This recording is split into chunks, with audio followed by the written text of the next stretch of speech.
So there's a very famous quote out there that says, experience is basically a name that we give our mistakes.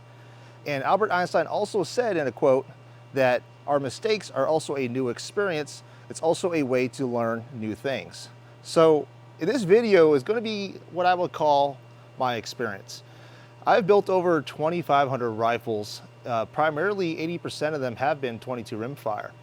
Looks like rimfire has tremendously gained quite a bit of traction and popularity, and there's a lot of false notion about things that make the 22 rimfire accurate.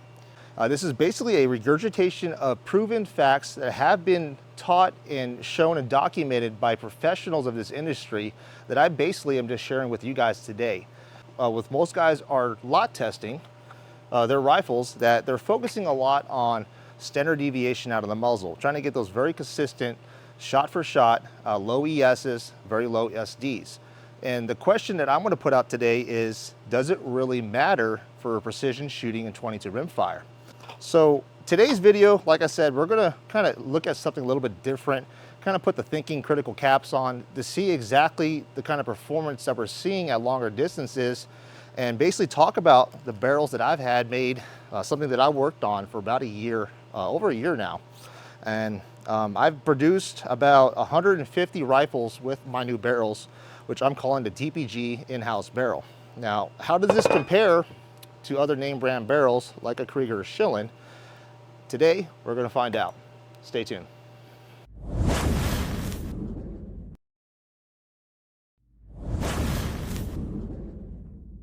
So to give you a general synopsis of what I've been doing is I designed a barrel basically to perform at best long range 200 plus yards in comparison to other barrel manufacturers. And how I did that is by chasing the G1 BC.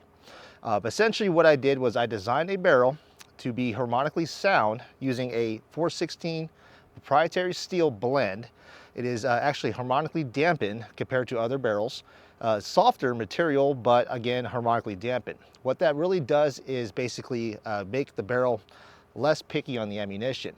And then with the rifling, I designed rifling based off my testing over the last year with other barrel manufacturers to basically give a higher G1 BC profile. So what we're going to do today essentially is kind of get a baseline test. Now, I just built this CZ457. This barrel is literally fresh off the lathe about 10 minutes ago. So this is a complete non-biased approach to this video, showing you guys exactly the performance you see with the first rounds out of the barrel. Now, this CZ457 is my barrel, DPG in-house barrel, 24-inch barrel, 1.1 straight contour. The action, I've been doing something different, and if you guys want to get some details and see a video about what I'm doing with the CZ457 action, essentially what I'm doing now is I'm threading the action and making a threaded barrel, which gives a more rigid platform. So this rifle is going to be compared to my lot tested and personal rifle that I use for competition. This is a Rimx 22-inch barrel. You probably have seen this in a previous video. This was on the Lapua Test Center doing some lot testing. And this barrel is a Schillen Select Match barrel, 22-inch. Yes, it does have a tuner, but the tuner isn't doing anything. It's purely aesthetics. We'll do another video on that. But again, 22-inch barrel, Schillen Select Match barrel. This is a Rimx action, and it's been lot tested. So there's already an advantage with this rifle in comparison with that. So what we're going to do is shoot at 50 meters and 100. We have two chronographs, and how I'm going to interpolate my G1 BC is getting velocity at a known distance. I did survey tape this out to exactly 75 yards from my shooting position, which the Garmin chronograph is going to sit at. What we're going to use for tools is obviously the two chronographs, the two rifles. We also have a Kestrel to give us a relative humidity, density, altitude, temperature. As you can tell, I'm sweating. It's really hot out here in Arizona right now in summertime, 110 degrees. So please excuse my perspiration here. But and then the last thing we're going to use is JBM Ballistic Calculator to kind of interpolate a G1 BC profile. I do want to emphasize that even though the FX chronograph has ability to calculate G1 BC, it is essentially a statistical calculation, other words known as, or other words stated as, a guess. There is still error factor involved with both the chronograph and the calculations made at these distances. However, using velocities at known distances does narrow down those calculations. So essentially what we're going to get is a comparison of a fairly close, accurate G1 BC value, which is something that I've been doing for the last year, to kind of give you guys a comparison with a Schillen barrel versus my barrel. Okay, let's get the first shots out of the CZ457 at 50 yards. Let's get on paper, get this thing zeroed out, and see what kind of performance we get. Again, this is a fresh barrel and not really broken in. So a lot of test centers recommend having about 600 rounds. From what I could tell, accuracy usually comes together right away, you know, especially with a good quality barrel. Should be on paper. Looks like it's severely low. Again, 24-inch barrel. Velocities, first shot was 1069.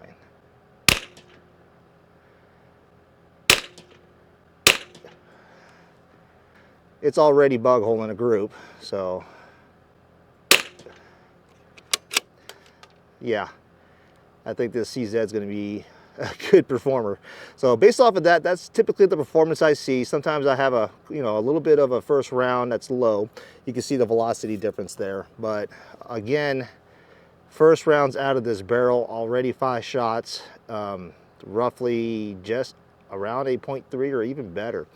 Let's go ahead, let's get this zeroed, get this scope dialed in. All right, so hopefully you guys can see the chronograph here, and we are now going to shoot at 100 yards. Whoa, way high.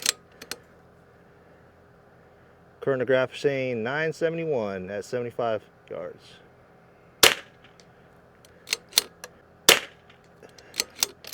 Yep, fighting a little bit of wind out there.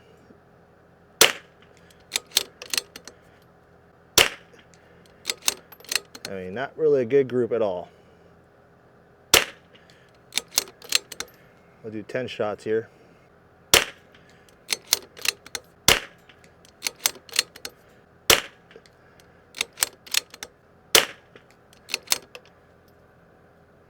All right, so velocity at the muzzle, calculated by the FX chronograph, is average of 1,079 feet a second. We got a high velocity of 1,103. Standard deviation of 11.79. Now, it's calculating a G1 BC of a 0.211. So let's look at the chronograph down at 75 yards. Let's see what that says, and we'll get an average velocity. So what we're going to take account for is the average velocity, and that's what we're going to input at the JBM Ballistics G1 calculator. Let's look at the picture we have here. So we have an average velocity at this distance at 967.9, but look at the standard deviation. So most guys will lot test their ammo and throw away that ammo that was shooting in the 12 SD at the muzzle. But look downrange, we're down lower SDs, single digit SDs, 8.2. Kind of paints a different picture, right? So we're going to go over something that was actually proven recently, published articles by Brian Litz in the Applied Ballistics team, talking about Mach trimming. So this right here paints a different picture, and I think is going to be an eye-opener for most people. So at 100 yards, obviously with the wind that we got here, with that rifle with lot tested center X, I mean, it's decent performance, you know, given the conditions right now. But let's go ahead and see what the CZ does now. All right, same test, except we're doing this with the CZ457 DPG 24-inch barrel.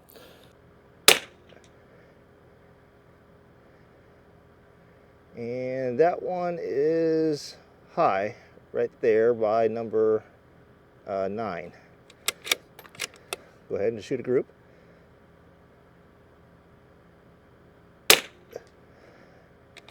Okay.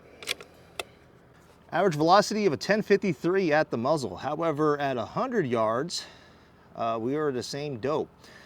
Standard deviation at the muzzle, as calculated by the FX chronograph, is still about 12 SD. Got 11.86. BC G1, as calculated by the FX, of a 0.214. We got an average velocity of 949.6, so basically 950 feet a second, standard deviation of 8.5. Just like the other barrel, the Schillen, but 24-inch barrel. Lower velocity, single-digit standard deviation, but double-digit at the muzzle. Very interesting. Now, looking at the target here, this is the fun part. 24-inch barrel. Looks like it's got a little bit of a tighter group than the Schillen, using that match, or basically that lot tested ammo. Did have one drop low, but according to the group, even with the weather and wind we have out here, that's roughly about 1 MOA, or basically just right around 1 inch. Majority of the shots, with 10 shots, fall right here, within almost half an inch group. Very, very good, and a little less vertical stringing than the Schillen from what I could tell here. Let's go ahead and try Lapua long range, and let's see what it does.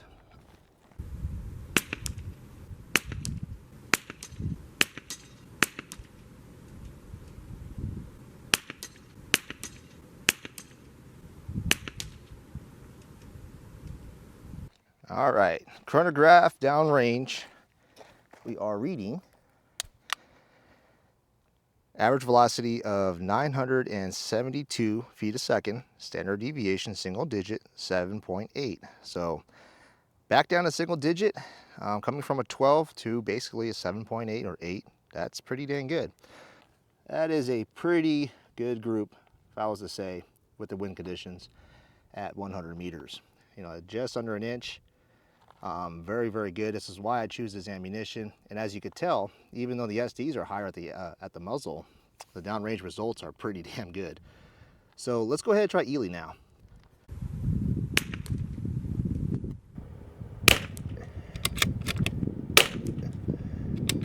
That one dropped low, and you can see the velocity, 964. The other two were at 980. So that's the ammunition. Back up to the same group, and you can see the velocity, 981. So like I said, ammunition has its limitation. Lot testing does help out with that, but can't blame the rifle, the equipment, sometimes the shooter, but not in this case.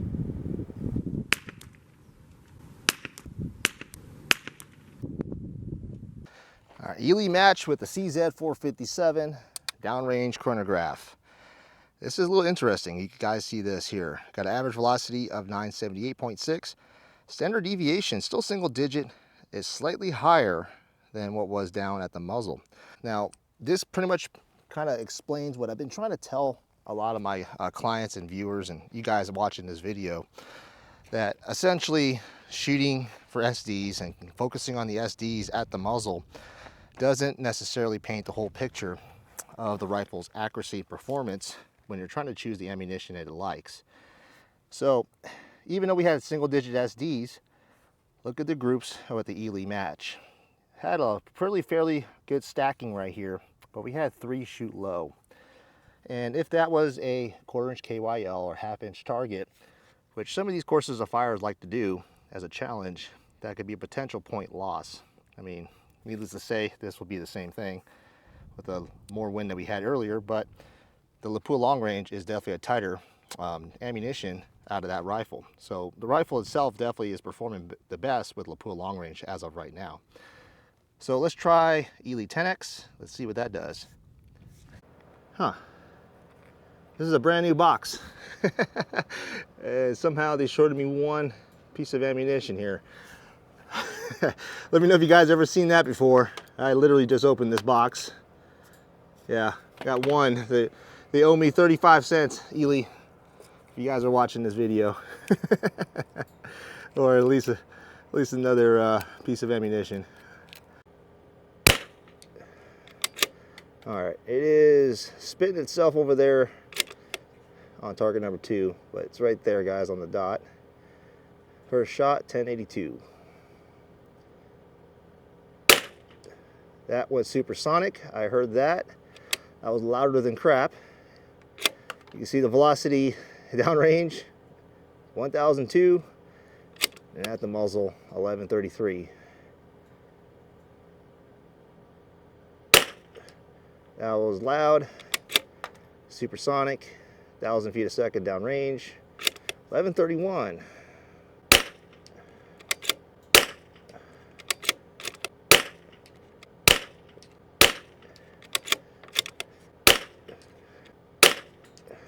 Wow. All right, so cracking sonic barrier there. Groups kind of suck, not gonna lie. Got one down here and one flyer up there. Majority of the shots are fairly good, and over 1,000 feet a second downrange. So let's see what we got for SDs. Standard deviation of 16.22. Awesome. Average BC of 219, that's what it's showing, and average velocity of 1126. So let's see what it shows downrange. All right, 24-inch barrel, CZ457, standard deviation of 10.8. So that's telling me exactly what I need to know is that rifle does not like Ely 10X, or specifically that lot number. Groups at 100 meters here. And had one fly here, one fly up there. But generally speaking, even though if we were to not count the flyers, that would be a fairly good 10-shot group. 2 flyers on the left. So not bad, even though we have pretty high SDs. All right, I think what we're gonna do is a 20-shot group, getting velocity readings, an average velocity at the muzzle here with the FX chronograph, and downrange. Getting those 2 average velocities, interpolating it for a G1 BC profile. What this rifle and CZ shooting with Lapua long range, and then I'm going to compare this with 20 shots of my lot tested Rim-X with a Schillen barrel. So this would be obviously this barrel now having about roughly 50 rounds plus downrange, brand new barrel. In comparison to a well shot Schillen barrel has about 3,000 rounds that's been lot tested. Wind did die down, so this would be a good, interesting comparison here. So we got roughly 2 to 3 mile an hour, little gusts here and there. Or a target above. I can barely see it. It's right there.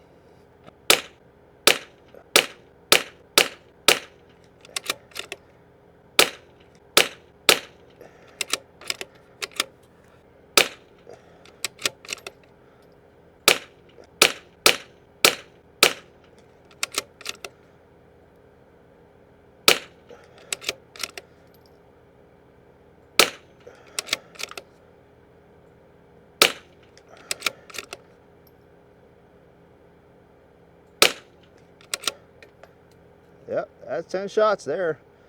Very, very tight group. Definitely under 1 inch. Best one so far. So let's go ahead and get the Rim-X out.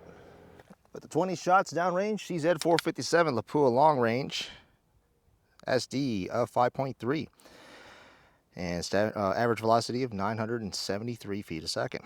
So let's check out those targets. First 10 shot group, right about 1 inch. Give you guys a measurement there. And then the last 10 shot group, very, very good performance in the wind conditions here. So I think the Rim-X is going to be up to the challenge, or hopefully the Rim-X is up to the challenge. It's got a very good performing CZ457 rifle to try to compete with. Okay, let's get these last 20 rounds downrange with the Rim-X, and we'll compare results and get our G1 BC profile on both these rifles. Looks like we got to draw the line right down the center here and separate those 2 groups. Not bad performance, but definitely did not beat the CZ457. So kind of interesting results, especially with a brand new rifle compared to a seasoned barrel that's been lot tested. All right, so at the muzzle, FX chronograph, we got a standard deviation of 6.7, and then that's with 20 shots. Average velocity of 1087. All right, Rim-X, 20 shots, downrange, standard deviation of 6.1, average velocity of 976. Let's go look at the target here. Like I said, it was starting to mix with the other group. I think we could draw a line right down the middle here. First group is right there. Had one drop low. Other than that, basically holding an inch or an under an inch, 0.75. You know, about 1 inch with that flyer there. And then the other group had one fly up high, and then the other, you know, 8 shots, 9 shots, all right there. Not bad performance. We'll see a group comparison compared to the CZ. But overall, looking at the CZ performance, that's very, very good, especially that it's not picky with the ammo. Shot Ely very well. You know, that was Ely Match, I believe, and then Ely 10X. And then obviously Center X and Lapua Long Range. So there's some interesting things that we learned today looking at the data that we've seen downrange. Now this is a sample size of 2 rifles, obviously. And this is basically a good representation of what I've been seeing with the builds that I've been doing over the last 5 years, building all these rifles and testing them downrange. All right, so I asked a simple question at the beginning of this video, and that is, does muzzle SDs really matter? Now, it definitely does not hurt, but I don't think it matters as much, in my opinion. And to kind of give kind of a outside the box thinking is, if you take into account the Lapua test centers and Ely test centers, or test centers in general like RWS, when they do their tunnel testing, they are looking at the downrange performance and its repeatability. They're not really focusing on the velocities at 50 or 100 meters or muzzle. If you have seen that lot testing of a video that I put out from the Lapua Test Center here in Mesa, there was no chronograph at the muzzle. Again, they use the range results with their LiDAR system and basically pick the ammunition that was very repeatable. So in my opinion, I think that's the approach that we should be taking when we're considering the precision aspect of 22 rimfire. So the downrange results really is what speaks for itself. Now, what I consider a accurate 22 rimfire rifle is something that is capable of taking out to the range and not being picky on the ammo. You can throw pretty much many of the match grade style ammo and produce very good results. If you have a rifle that is picky on the ammunition and only likes one certain lot of ammo, one certain type, in my opinion, that's a kind of a detriment for you being able to enjoy this sport, especially in today's lovely economy. Finding that one special lot of ammo, well, sometimes you may not be able to find it for a couple of years or whatnot. So that's the concept and why I developed this barrel. I developed this thing to basically be able to shoot very well with anything you throw at it and compete at the top level. Now, let's go over the results of the downrange performance and use the JBM Ballistic Calculator to see what kind of G1 BCs that we got. All right, let's go over the data here that we input into the JBM Ballistics Calculator. I'll put a link in the description below for you guys that are wanting to use this calculator and do what I did to figure out what your G1 BC is. Quick side note, this calculation actually is very helpful for truing up your Kestrel. So if you're building a profile in your Kestrel and you're trying to true up your ballistics using the calculated G1 BC in comparison with an Oler 35 that I've actually tested this whole process against an Oler chronograph, it's very close. And a lot of this actually changes depending on your environmental conditions, the climate, whatnot. What I'm noticing for the last couple of years now, this second summer, is that when it gets hot, my BC value does drop down a little bit. When it's colder, my BC value goes up. So again, this calculated BC value is a great little, I guess, input that you could use for your Kestrel when you build a brand new profile. And then you take that BC value when you input it to the G1, then you true up your muzzle velocity at 100 yards. Get a true 100-yard dope that's accurate to whatever the Kestrel says. That's after making sure that your scope does not have any, a scope tracking error. So with that said, let's go over the data here. Now, we took an average velocity of 20 shots.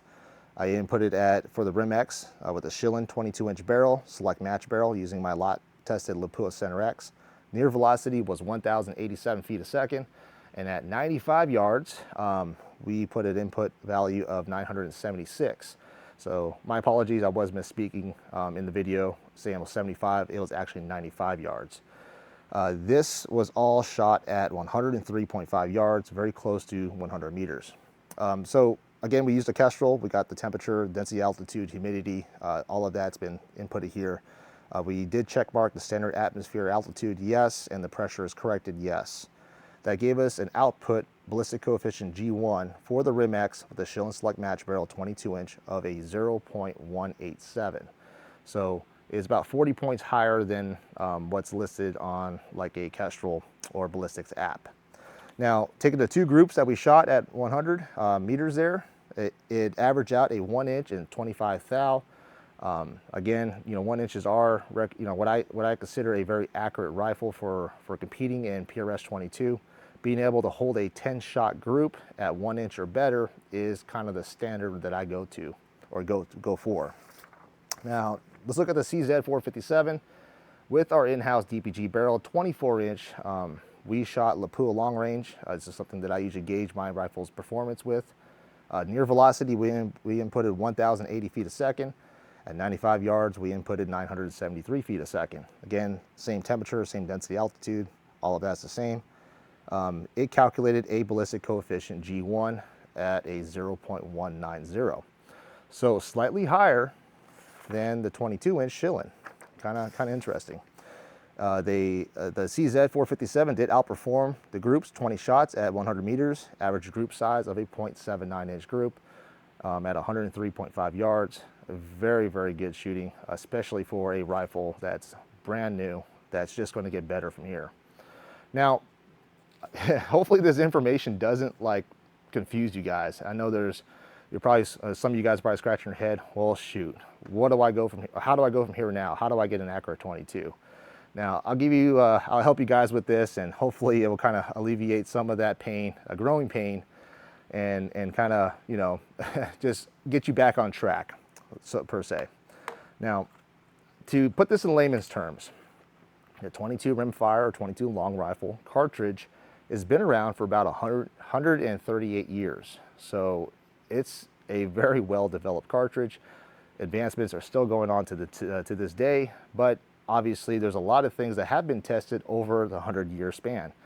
With that said, the popularity of 22 Rimfire in general kind of brings out the negative aspects of manufacturing, marketing, shops who build rifles, and just false information that's put online. Everything's a marketing scheme. Just remember that. And I'm also in the business of manufacturing rifles and selling them, right? So I have integrity. I have no problem saying the truth that I see or the facts that are known. The basis of 22 Rimfire accuracy is very simple, and the acronym is KISS. Keep it simple, stupid. There is nothing special about what I do or what is being done to perform the way it does.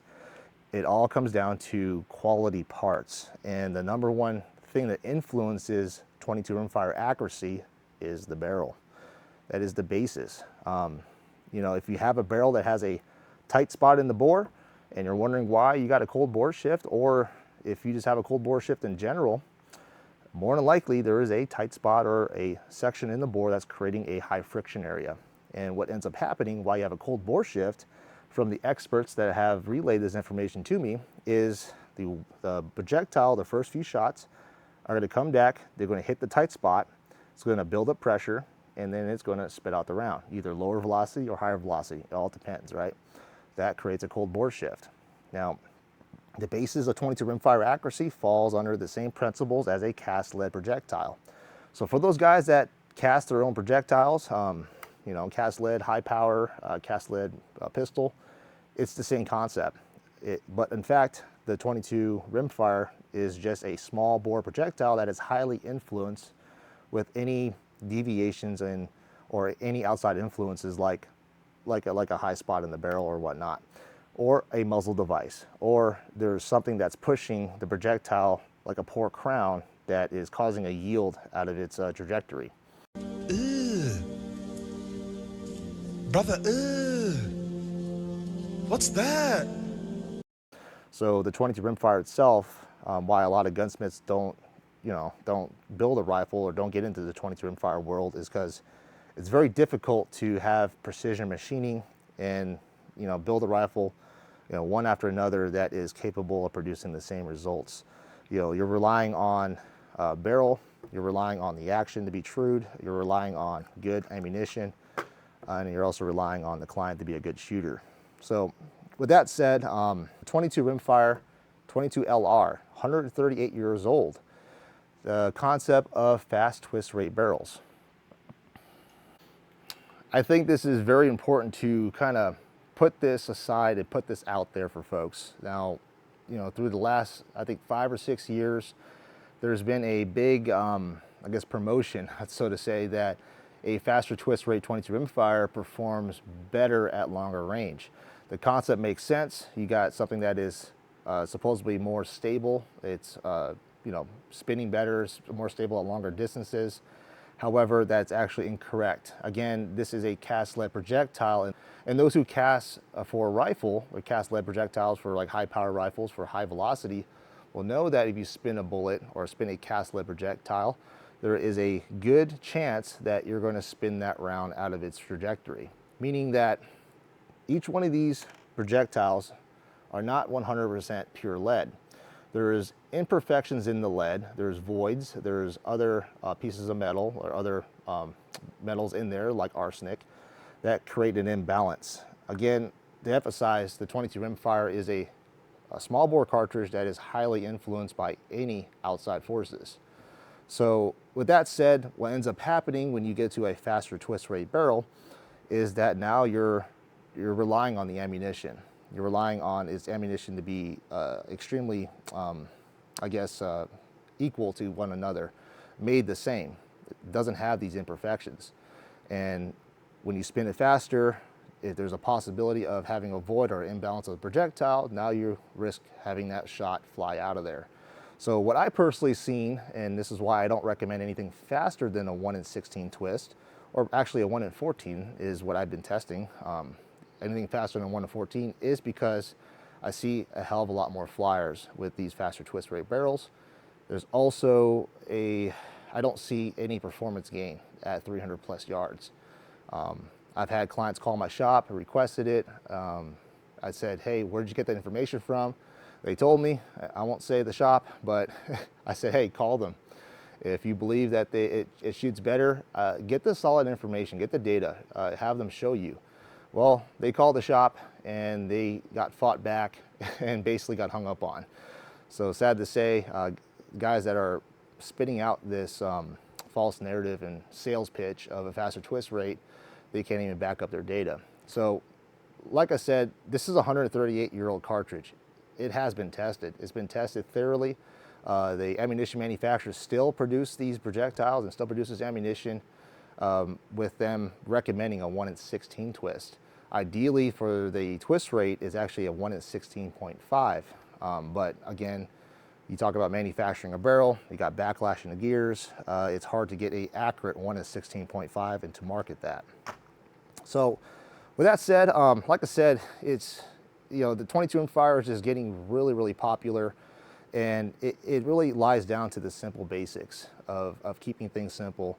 The principles of accuracy for a rimfire fall down to 3 things. A good quality barrel that's machined properly. Someone that takes the time to make a really good crown. The crown, in my opinion, emphasizes the quality of the machining. It's like a trademark, a maker's mark, so to say. It's saying that from the breech face to the end of that barrel, all details were put into that barrel. That's why I do what I do. That's why I take a long time to build these barrels, and that's why I spent a lot of time developing a barrel. Number 2, headspace. Headspace in a rimfire is what I've seen the second most influence in accuracy. So that's why I don't recommend a pre-fit. I've seen machine tolerances, even though they're very tight, a 1,000th headspace difference could cause a 22 rimfire rifle to either have malfunctions in the feeding, ejection, and obviously accuracy. So it can become picky on the rifle. So trying to find that one lot that it likes, you're gonna be spending a lot of money and a lot of time downrange. So the third most influenced thing that I've seen influence the 22 rimfire accuracy is ignition. Now that's kind of an umbrella term per se. That encompasses the lock timing of the action, the firing pin spring, and basically headspace also. So with all of that, ignition, there's a lot of guys that fail or don't, they don't do this. The CZ457, its headspace is right there, right here in this little area. That's how the bolt gets headspaced. These things do come in from the factory dry, but this is metal on metal. And over time, what a lot of guys forget to do is they forget to put any kind of grease in there. A little bit of grease, guys, put some grease on your bolt. That little wear and tear, just all the time locking and going up and down your bolt, you know, doing all of this or dry firing and all that, that's wearing down the metal little by little, and that's going to change your headspace. Another thing that a lot of guys forget to do, which is very crucial, I've actually tested this at the Lapo Test Center, is change out the firing pin spring. Firing pin springs, in my opinion, should be changed out every case of ammo, or at least every year, especially if you're in a high humidity climate zone. Firing pin springs are key for keeping your ignition well maintained and the same. Well guys, that's all in all kind of the gist of this video. I know it's been long, there's a lot of information. So if you guys are curious about certain aspects of this video or want some more information and clarification, please comment below. Also, we got merch, we got hats, we got shirts. So check out dpgunworks.com. I want to thank you guys for sitting here for over 30 minutes, and I hope you guys have a great day. I'll see you guys soon.